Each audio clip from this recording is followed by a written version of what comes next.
Hello दोस्तों, welcome to our channel PCS Baba powered by Lok Seva academy. आप सभी का बहुत बहुत स्वागत है हमारे चैनल पर। Hope you are healthy and you are studying well. So as part of our initiative this 50 days plan for UP PCS target to 2020, we are doing today the 5th day's discussion। सो आज 5वां दिन है हमारे discussion का, जिसमें हम 5वें दिन का क्वेश्चन हम ग्रुप में पोस्ट कर चुके हैं। सो जस्ट मैं आपको स्टार्टिंग में बताना चाहूँगा इस इनिशिएटिव के बारे में। इस इनिशिएटिव जो कि PCSBaba.com वेबसाइट पर भी अवेलेबल है और टेलीग्राम चैनल पर भी अवेलेबल है और यूट्यूब चैनल पर भी ये वीडियो डाले जा रहे हैं, वहाँ पे से आप देख सकते हैं।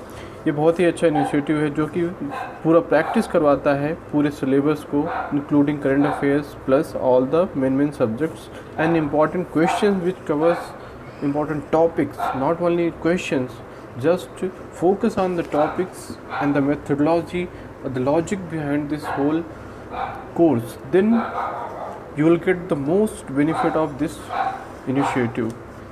आप इसके पीछे का लॉजिक देखिए विदाउट।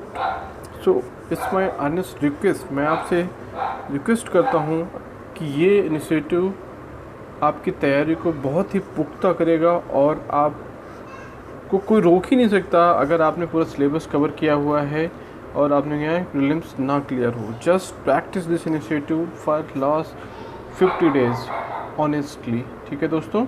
सो ये इनिशिएटिव हमारे PCSBaba.com वेबसाइट पर भी अवेलेबल है। आप हमारा टेलीग्राम चैनल भी ज्वाइन कर सकते हैं, जिसका लिंक यूट्यूब के डिस्क्रिप्शन में दिया हुआ है, जिस वीडियो के यूट्यूब के डिस्क्रिप्शन में दिया हुआ है। आप वहां से टेलीग्राम चैनल ज्वाइन कर सकते हैं, जिस पे डेली हम क्वेश्चन टेस्ट पोस्ट करते हैं और नेक्स्ट डे सोल्यूशन और उसका यूट्यूब डिस्कशन, यूट्यूब वीडियो ये डालते हैं, ठीक है, जिससे आपको क्लैरिटी आ जाए कंसेप्ट में, if any doubt you are having, ठीक है दोस्तों। So now coming to our main point, today is the net practice day 5। 5वां दिन है आज। 4 वीडियोस हम पहले ही बना चुके हैं और अपलोड कर चुके हैं। आज 5वां दिन है और हम स्टार्ट करेंगे अपने क्वेश्चन आंसर्स को। अभी भी हम इकोलॉजी और एनवायरनमेंट के सीरीज़ को कंटिन्यू कर रहे हैं आज 5वां दिन, ठीक है दोस्तों। नाउ पहला क्वेश्चन क्या है? First question, which of the following is not correct about the ecosystem? कौन सा कथन इसमें से इकोसिस्टम के बारे में सही नहीं है? इसमें ऑप्शन देख लीजिए क्या है। It compromises both abiotic and biotic components, ठीक है। इट हैज़ इट्स प्रोडक्टिविटी भी होता है, किसी भी इकोसिस्टम का प्रोडक्टिविटी होता है, ठीक है। It is a close system, it is a natural resource system. तो इसमें से कौन सा आपको गलत लगता है? इसका सी है, क्लोज सिस्टम नहीं है। Already we have discussed I think this question कि क्लोज सिस्टम नहीं है, ये ओपन सिस्टम है। इसमें बहुत सारा एनर्जी इनपुट किया जाता है, बहुत सारी एनर्जी आउटपुट में वेस्ट भी होता है। एनर्जी का जो वो है या रिसोर्सेज का आवागमन वो क्लोज नहीं है, ठीक है दोस्तों। सो ये क्या हो जाएगा? ये इसमें रॉन्ग हो जाएगा, नॉट करेक्ट पूछा है, तो इसका आंसर क्या हो जाएगा कि सी हो जाएगा, ठीक है दोस्तों। नो, सो पहले का सी आंसर है। दूसरा क्वेश्चन यहाँ पर देखिए, the term ecosystem was proposed by, जो इकोसिस्टम टर्म है वो किसके द्वारा प्रपोज किया गया था? यहाँ पर ऑप्शन देख लीजिए आप क्या है। G Taylor, E Hartigan, DR Stoddart and Tansley. Ecosystem किसके द्वारा किया गया था? तो यहाँ पर ऑप्शन आप देख सकते हैं। इसका जो सही आंसर होगा क्या होगा? डी, टैंसले। बहुत फेमस है, बहुत ही बेसिक क्वेश्चन है। टैंसले ने इकोसिस्टम का प्रतिपादन किया था, ठीक है। Any doubt? सो दूसरा क्वेश्चन क्या हो जाएगा? यहाँ पर टैंसले ने इकोसिस्टम का जो है वो प्रतिपादन किया था। एक इस क्वेश्चन से आप देखिए कितनी चीज़ें पकड़ सकते हैं। यहाँ से आपको क्या करना है कि आपको ये भी दिमाग में रखना है कि इकोलॉजी टर्म किसने दिया था, देन इकोसिस्टम किसने दिया था, देन बायोडायवर्सिटी हॉटस्पॉट्स किसने प्रपोज किया था, ठीक है, देन हॉटस्पॉट बायोडायवर्सिटी वर्ड किसने प्रपोज किया था। जितने भी इन्वायरमेंट इकोलॉजी के वर्ड्स स्पेसिफिकल और इम्पॉर्टेंट वर्ड्स हैं, इम्पॉर्टेंट टर्मिनोलॉजीज़ हैं, वो किसने प्रपोज किया था, ये आपको नोट डाउन करना है इस क्वेश्चन से। ये नहीं है कि केवल इकोसिस्टम किसने दिया इससे आए, तो आपकी तैयारी ऐसे पुख्ता होगी। Okay friends, so you have to broaden your view and perspective and understanding so that you can cover all the things by giving this question. I mean to say, or we mean to say, so that you can learn all the important terminologies who has propounded or who has proposed those terminologies. So you should keep in mind, like that you can maximize the benefit of this video or this initiative, because we cannot ask all the terminology in one video or in one test or maintain, but for understanding and for covering the things it is just sample question. Okay friends, so इसका answer क्या हो जाएगा? D, ten slim. Now moving forward, तीसरा question यहाँ पे है, maximum biodiversity is found in. Important question है कि मैक्सिमम, सबसे ज़्यादा, अधिकतम बायोडाइवर्सिटी कहाँ पर पाई जाती है, इसमें से आपको ऑप्शन बताना है. इसमें ऑप्शन देख लीजिए क्या है. ए है ट्रॉपिकल रेन फॉरेस्ट, बी है टेम्परेट फॉरेस्ट, सी है coniferous forest and Arctic forest. Tropical rain forest उष्णकटिबंधीय वर्षा वन, ठीक है, समतापी वन. टेम्परेट फॉरेस्ट होते हैं. कोनिफेरस है शंकुधारी वन. Then Arctic forest.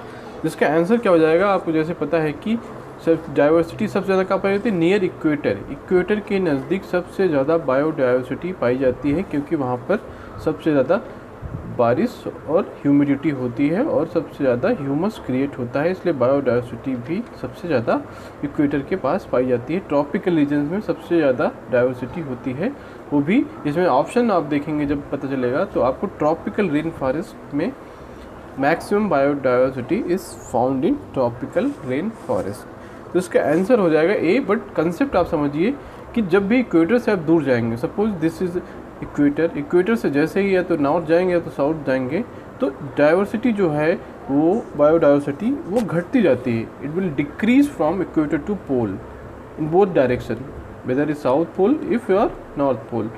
So the biodiversity will be decreasing from equator to पोल.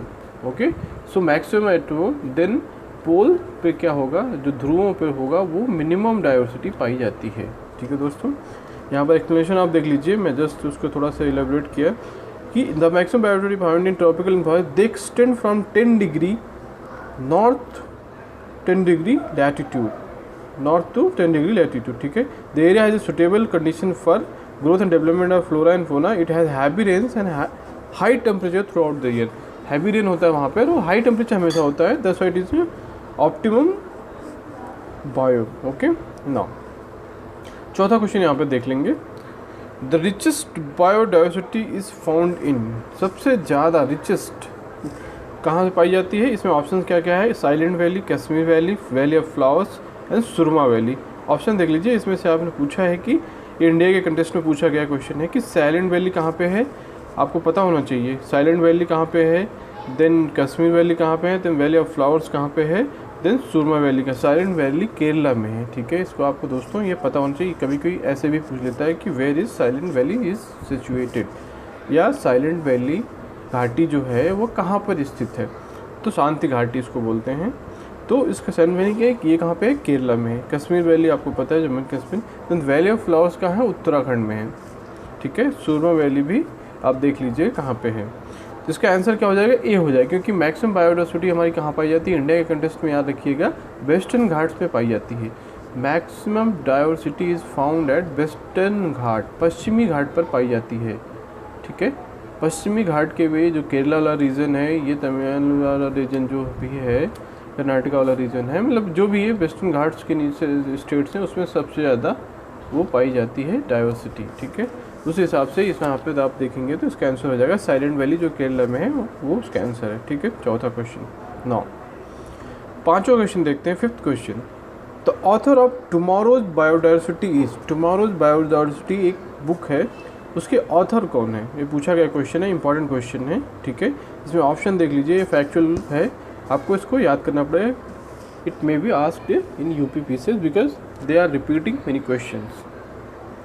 ठीक है, नाउ इसका ऑप्शन ए क्या है? वंदना शिवा, बी है B K Sharma, M S Swaminathan and Medha Patekar. ठीक है, तो इसका ऑप्शन आंसर हो जाएगा A. Vandana Shiva is the writer of author of this tomorrow's biodiversity. ये फैक्चुअल क्वेश्चन है, आया हुआ है, इसलिए मैंने डाल दिया. ठीक है, छठवां क्वेश्चन देखते हैं. The annual production of biomass is minimal in which of the environment. Annual production of वार्षिक प्रोडक्शन ऑफ जो बायोमास होता है सबसे कम कहाँ पर है, मिनिमल सबसे कम किस इन्वायरमेंट में पाया जाता है, इसका क्वेश्चन है। यहाँ पर ऑप्शन देख लीजिए, डीप सी, गहरे सी में, देन बी प्रेरीज में, सी है deciduous forest, D taiga.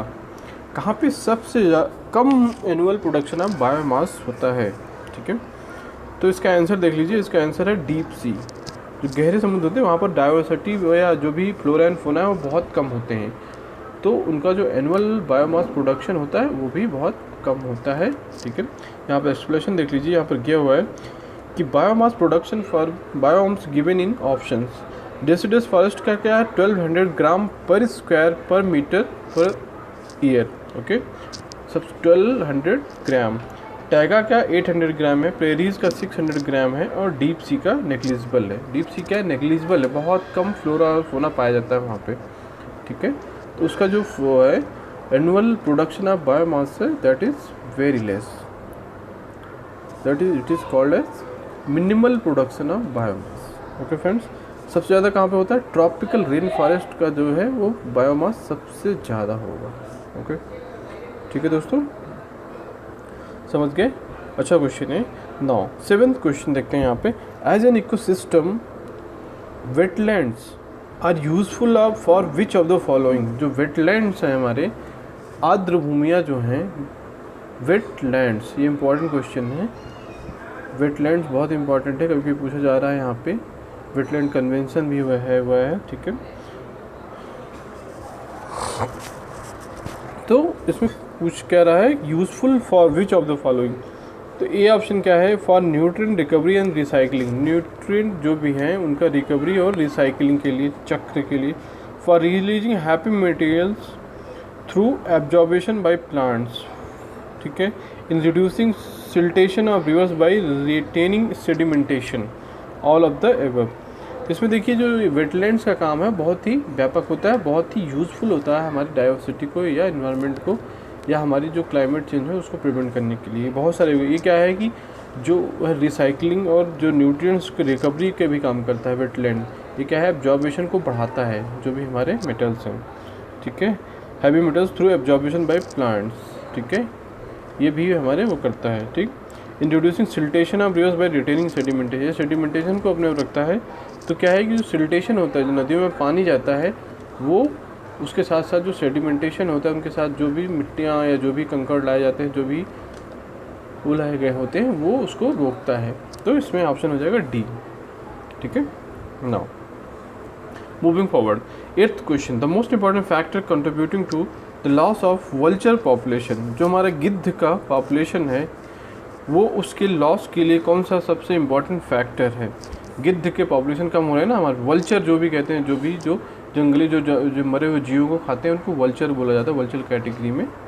Vulture population, गिद्धकों की पॉपुलेशन क्यों कम हो रही थी, इसमें ऑप्शन देख लीजिए क्या क्या पे है, बहुत इंपॉर्टेंट क्वेश्चन है, पुराना क्वेश्चन है। Viral infection, bacterial infection, administration of painkillers to cattle, administrating of oestrogen injection to cattle. तो यहाँ पर ऑप्शन जो है क्या है, सी है, पेन किलर दिया जाता है, ठीक है। एक पेन इंडोफिनैक, आई थिंक इंडोफिनैक, हाँ, जो है जो कि जानवरों को पेन किलर के रूप में दिया जाता है, जो कि गिद्धों के पॉपुलेशन के, जब जानवर मर जाते हैं, जो उसकी उसमें एक्यूमुलेट होता रहता है जानवरों में, और जब मरने के बाद जब गिद्ध या जो भी होते हैं चील को हुए वो खाते हैं तो उनका क्या है, वो डेथ हो जाती है, ठीक है। इसलिए इस पर रोक लगा दिया गया है, गवर्नमेंट ने इस पर रोक लगा दिया है कि इस दवा को यूज नहीं कर सकते वो OTC, ठीक है। But still people are using sometimes illegally, ठीक है।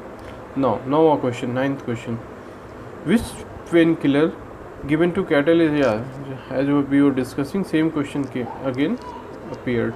कौन सा है उसका नाम यहाँ पर बताना है। देखिए इसमें ibuprofen, aspirin, diclofenac and chloroquine. तो इसका ऑप्शन क्या हो जाएगा, डाइक्लोफिनैक बोलते हैं, उस दवा का नाम है डाइक्लोफिनैक, जो कि उसको वल्चर पॉपुलेशन की कमी का कारण है। नाउ 10वां क्वेश्चन देखते हैं अपना, 10th question, national Biodiversity authority NBA of India is established. National biodiversity of authority कहाँ पर स्थित है, कब बनाएगी और कहाँ पर है। इसमें ऑप्शन देख लिया, इंपॉर्टेंट क्वेश्चन है, पूछा गया है और ये पूछा जा सकता है कि institutions they are asking regularly. ये 2003 में है और चेन्नई में है, 2003 बेंगलोर में, 2003 हैदराबाद में, 2003 न्यू दिल्ली। ठीक है, तो इसका आंसर क्या होगा? ए होगा। चेन्नई में बनाया गया है, नेशनल बायोडाइवर्सिटी अथॉरिटी चेन्नई में बनाया गया था 2003 में। ठीक है, यहाँ पर आप देख लीजिए ये किसके अंदर बनाया गया था? National Biodiversity Authority was established in 2003 to implement India's Biodiversity Act, Biodiversity Act 2002। ये भी एक इम्पॉर्टेंट एक्ट है, इसमें भी पूछा जा सकता है कि बायोडाइवर्सिटी एक्ट कब पास हुआ था, इम्पॉर्टेंट क्वेश्चन है। ठीक है, बायोडाइवर्सिटी एक्ट कब पास किया गया था, कब पास हुआ था पार्लियामेंट द्वारा, ये भी पूछा जा सकता है, तो 2002 में।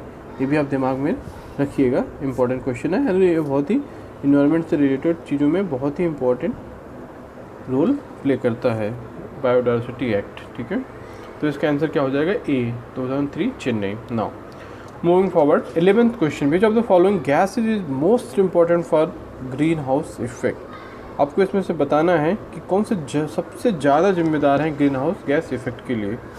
ठीक है, ग्रीन हाउस प्रभाव के लिए सबसे ज़्यादा जिम्मेदार गैसें कौन कौन सी हैं? इसमें ऑप्शन देख लीजिए, क्या CO2, methane, oxygen, nitric oxide है, nitric oxide, methane, CFC, SO2 है, carbon monoxide, methane, SO2 and water vapour. ठीक है, इसमें देखिए ऑप्शन कैसे, इसमें पहले में क्या ऑक्सीजन है, ऑक्सीजन ग्रीन हाउस गैस नहीं है। ठीक है, तो ऑप्शन ए नहीं होगा। देन नाइट्रिक ऑक्साइड है, मीथेन है, CFCs है एंड SO2 है। Nitric oxide is also not very much potential green house gas. ठीक है, तो बी भी नहीं होगा। कार्बन मोनोऑक्साइड, मीथेन इसमें। ठीक है, सल्फर डाइऑक्साइड भी बहुत ज़्यादा पोटेंशियल नहीं है, but it is still, but इसमें पूछा मोस्ट इंपॉर्टेंट। डी देखिए क्या है, carbon dioxide, methane, nitrous oxide, water vapour. बहुत इंपॉर्टेंट क्वेश्चन, वाटर वेपर, ये सबसे ज़्यादा, चारों गैसें जो हैं सबसे ज़्यादा इंपॉर्टेंट रोल प्ले करती हैं ग्रीन हाउस गैसेज। ये अच्छा क्वेश्चन है एक्चुअली, ये पूछा भी गया था। इसका आंसर क्या हो जाएगा? डी हो जाएगा, क्योंकि sulphur dioxide is also not a very much potential green house gas. ध्यान रखिएगा, सल्फर डाइऑक्साइड जो है कि वो बहुत ही इफेक्टिव ग्रीन हाउस गैस नहीं है, कभी कभी इसको ग्रीन हाउस गैस की कैटेगरी में नहीं डालते हैं। और ऑक्सीजन तो आपको पता है कि oxygen is not a green house gas. Okay, understood. तो इसका आंसर क्या हो जाएगा? डी। ये अच्छा क्वेश्चन है, थोड़ा सा इसमें दिमाग लगाना पड़ेगा आपको एलिमिनेशन के हिसाब से।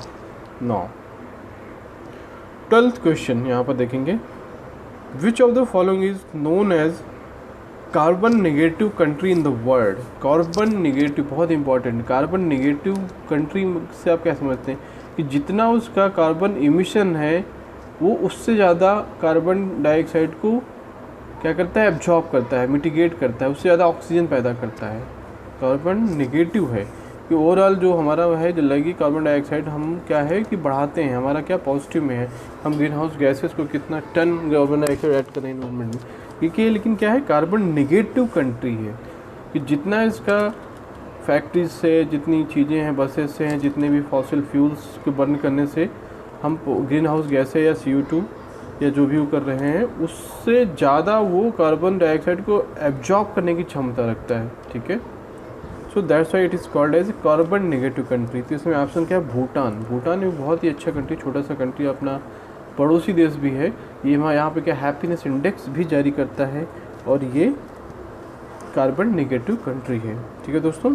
नाउ 13वां क्वेश्चन है, 13th question, which of the following is not green house gas. यहाँ पर देखिएगा, अभी ऊपर हम डिस्कस कर रहे थे, वी वर डिस्कसिंग कि कौन से हैं। Now it is asking which of the following is not green house gases, कौन सी ग्रीन हाउस गैसेस नहीं हैं। यहाँ ऑप्शन देख लीजिए, CO2 है, carbon dioxide, water vapour, methane. ये तो सबसे ज़्यादा पोटेंशियल है। ग्रीन हाउस गैसेस का टॉपिक बहुत ही इंपॉर्टेंट है। Every year they are asking some question in some way, so please study this whole topic in a very detailed way.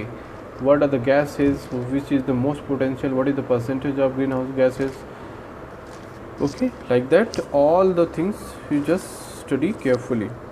तो इसका आंसर क्या हो जाएगा? इसमें से कौन सा ना, sulphur dioxide. I already told you, sulphur dioxide is not kept under greenhouse gases sometime. Okay, so sulfur dioxide gas is not a greenhouse gas. Now 14th question यहाँ पर देखते हैं, आगे बढ़ते हैं. विच of the following is not correctly matched.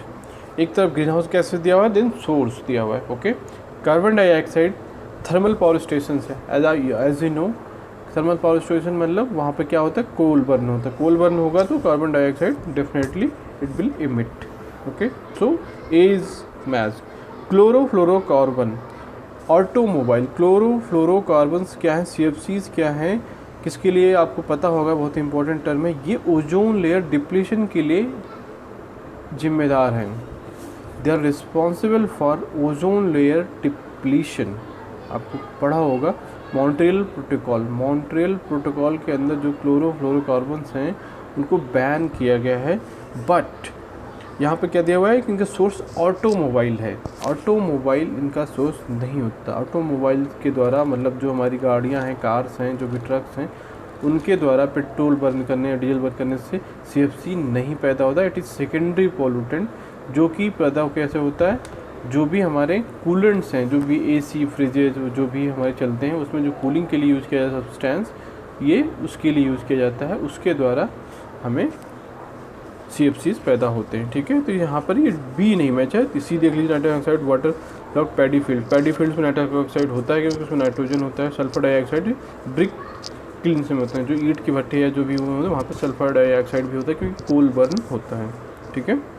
Chloroform man made gas है. It is not naturally found. Liquid metal from fluorine and oxygen which is used as refrigerant in refrigerators and air conditioners. ठीक है.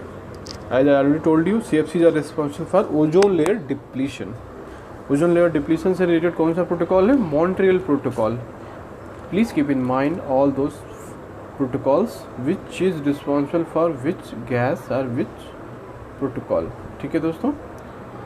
Now 15 question बढ़ते हैं यहाँ पर आगे. 15 question है, consider the following: rice fields, coal mining, domestic animals, wetland. Which of the source of methane. Methane का कौन कौन से सोर्स हैं ऊपर में से. ठीक है, मेजर ग्रीन हाउस गैस जो है. तो इसमें से राइस फील्ड्स सही है. राइस फील्ड से मीथेन गैस मिलती है. कोल माइंस से भी मीथेन गैस मिलती है बिकॉज. ठीक है. देन डोमेस्टिक एनिमल्स जो गोबर जो उनका होता है, जो फेसेस होता है, गोबर करते हैं, उससे भी मीथेन गैस पैदा होती है. वेटलैंड से भी मीथेन गैस पैदा होती है. तो यहाँ पर ऑप्शंस क्या है, सारे सही हैं, डी है. ठीक है. यहाँ पर देख लीजिए, एक्सप्लेनेशन दिया हुआ है कि methane is emitted by natural resources such as wetlands. Natural resource क्या हैं, यहाँ पर दो तरह के हैं. नेचुरल रिसोर्सेज कौन कौन से हैं. Wetlands are the largest source emitting CH4 from bacteria. ठीक है. Ocean matters in ocean sediments, volcanoes and wildfire से भी होते हैं, वोल्केनोज में भी होते हैं. देन यहाँ पर ह्यूमन इंक्लूड कौन से हैं, एग्रीकल्चर से होता है, पैडी कल्टिवेशन से, डोमेस्टिक लाइव स्टॉक से होता है, स्टोरेज ऑफ मैन्योर इन लैगून्स, जो खाद हम स्टोर करते हैं उससे भी मीथेन गैस ही बनती है. ठीक है दोस्तों. इंडस्ट्री क्या है, प्राइमरी कंपोनेंट नेचुरल गैस है. मीथेन क्या है, जो नेचुरल गैस होती है उसका मेन कंपोनेंट है. तो उससे भी जो अगर हम बर्न करते हैं जो नेचुरल गैस को या उसके जो भी चीज़ें यूज़ करते हैं उससे भी मीथेन पैदा होती है. Now waste from home and business, जो हम फूड वेस्ट होता है, जो भी खाना वेस्ट करते हैं, generated from decomposition of waste से भी mostly methane gas is produced. Okay friends, so it is very important. सो इसका आंसर क्या हो जाएगा, all. Now moving to 16th question, an initiative earth hours. आपने पढ़ा होगा इसको. Earth hours was started from which country. Earth hours का किस कंट्री में स्टार्ट हुआ था. इसमें ऑप्शन क्या, Japan, Australia, India and Switzerland. इसका आंसर क्या है, ऑस्ट्रेलिया है. आप पढ़ लीजिएगा. अर्थ आवर्स एक बार UPSC में एक बार क्वेश्चन पूछा गया था. तो earth hours is world wide movement for planet organized by world wide web, WWF. तो ये भी इंपॉर्टेंट है, कौन इसको इनिशिएटिव को कौन जारी करता है. तो ये WWF के द्वारा है, वर्ल्ड वाइड फंड. ठीक है, फॉर नेचुरल लाइफ.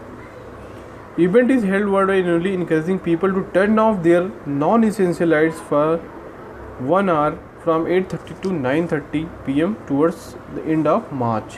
मार्च में एक बार होता है अर्थ डे, और इसमें क्या होता है, 1 घंटे के लिए जो भी नॉन एसेंशियल हैं, जो भी बहुत ज़रूरी चीज़ें नहीं, क्रिटिकल चीज़ें नहीं हैं, उनको लाइट को बंद करने का इनिशिएटिव लिया जाता है। ये स्टार्ट कब हुआ था? ऑस्ट्रेलिया में, सिडनी में 2007 में। Now it is being observe world wide. ठीक है, अभी पूरे लगभग काफ़ी देशों में ये इनिशिएटिव मनाया जाता है, इसको इम्प्लीमेंट किया जा रहा है। ये ऑस्ट्रेलिया में शुरू हुआ था। ठीक है, 17वां question, which country secured first rank in global gender gap report? Important question है, देखिए रैंक करंट से जुड़ा हुआ है। Which country secured first rank in global gender gap report 2020? तो यहाँ पर ऑप्शन देख लीजिए, क्या नॉर्वे, आइसलैंड, स्वीडन, यूएसए। तो इसका आंसर क्या है? आइसलैंड। ये फैक्चुअल आपको याद करना पड़ेगा। इसका आइसलैंड में जो है वो फर्स्ट रैंक मिला है ग्लोबल जेंडर गैप रिपोर्ट 2020। ठीक है, 9। 18 क्वेश्चन, मैच द लिस्ट। इसमें क्या लिस्ट 1 में देखिए क्या है? National environment engineering institute. ठीक है, national institute of agriculture marketing, इधर इंस्टीट्यूट के नाम है और कहाँ पर वो सिचुएटेड है, ये आपको मैच कराना है। ठीक है, देन यहाँ पर देख लीजिए central food technology research, food technology research कहाँ है? Then central potato research institute कहाँ पे है? तो इसका ऑप्शन देख लीजिए, तो चारों है इधर दिया हुआ, तो ये इंपॉर्टेंट क्वेश्चन है। तो यहाँ पर देख लीजिए जो हमारा सेंट्रल पोटैटो रिसर्च इंस्टीट्यूट है वो शिमला में है। ठीक है, then central food technology research क्या है? वो है हमारा मैसूर में। ठीक है, सेंट्रल फूड टेक्नोलॉजी रिसर्च कहाँ पे? ये आपको याद करना पड़ेगा, मैसूर में। नेशनल इन्वायरमेंट इंजीनियरिंग इंस्टीट्यूट कहाँ पे है? नागपुर में है। ठीक है, तो 1 का 2 हो जाएगा। National institute of agriculture marketing, इसका जो है वो कहाँ पे है? वो वहाँ पे जयपुर में। ठीक है, नेशनल इंस्टीट्यूट ऑफ एग्रीकल्चर नियम NIAM, ये जयपुर में है। तो इसका ऑप्शन देख लीजिए, जो मैच करता है वो ए हो जाता है। ठीक है, अच्छा क्वेश्चन है, इसको आप देख लीजिएगा स्टूडेंट्स, बहुत important. Every year UP PCS में every year they are asking 1 or 2 question related with institution. ठीक है, नाउ 19 क्वेश्चन देख लीजिएगा। Nagarhole national park and tiger reserve is located in Nagarhole जो national park and tiger reserve है वो कहाँ पे स्थित है? किस स्टेट में? कर्नाटक, झारखंड, उत्तरांचल, चेन्नई। तो इसका आंसर क्या है? कर्नाटका में। ये आप देख लीजिएगा। Every year also they are asking some important questions about national parks, biosphere reserve, tiger reserve and other thing. तो ये पे कहाँ पे है? कर्नाटका में है। इंपॉर्टेंट क्वेश्चन है। नाउ 20वां question, last question for today's test. What does mean agenda 21? Agenda 21 क्या मतलब है? ऑप्शन देख लीजिए, बहुत ही बेसिक क्वेश्चन है बट ये पूछा गया है कई बार। It is an agreement between 20 developing countries of the world on climate change. It is a free trade agreement between 7 developed countries. No. Agenda 21 is a non binding, यहाँ पे देखिएगा इंपॉर्टेंट है, कभी कभी ऐसे ही पूछा। It is a non binding voluntary implementation action plan of United Nation with regard to sustainable development and then डीनर। तो उसका आंसर यहाँ देखिए सी होगा। ये बहुत एजेंडा 21 21st सेंचुरी के लिए क्या है, और इसमें क्या क्या है कि नॉन बाइंडिंग है, ये भी इंपॉर्टेंट है कि बाइंडिंग नहीं है कंट्रीज़ पे। Non binding voluntary implemented action plan of United nation for sustainable development of world. ठीक है, तो इसको किस नाम से, ये कहाँ पे हुआ था? रियो डी जेनेरियो 1992 में जो अर्थ समिट हुई वहाँ से निकल कर आया है। अर्थ समिट आपको पता होगा, बहुत ही फेमस है। जो पृथ्वी समिट हुई थी, अर्थ समिट 1992 में रियो डी जेनेरियो ब्राज़ील में UNFCCC और UNCBD की मीटिंग हुई थी, कॉन्फ्रेंस हुआ था, उसमें ये एजेंडा 21 वाज केम आउट। हाँ, ठीक है, तो ये हो गया 20 क्वेश्चन टूटेगा। So I think we have discussed this test and please give your suggestion if any suggestion. Hope it is useful for your preparation, and if any suggestions are, please comment on YouTube or on our website pcspower.com, where other contents are also there dedicated to PCS. So please once visit our website pcspower.com, where you can find all other things related with UP PCS and other exams, especially for UP PCS. So keep studying, and please study well and focus on the integrated study of prelims, mains and interview. Okay, and focus on concepts and other things, and keep enjoying, keep studying. Okay, see you again. Thank you. Bye.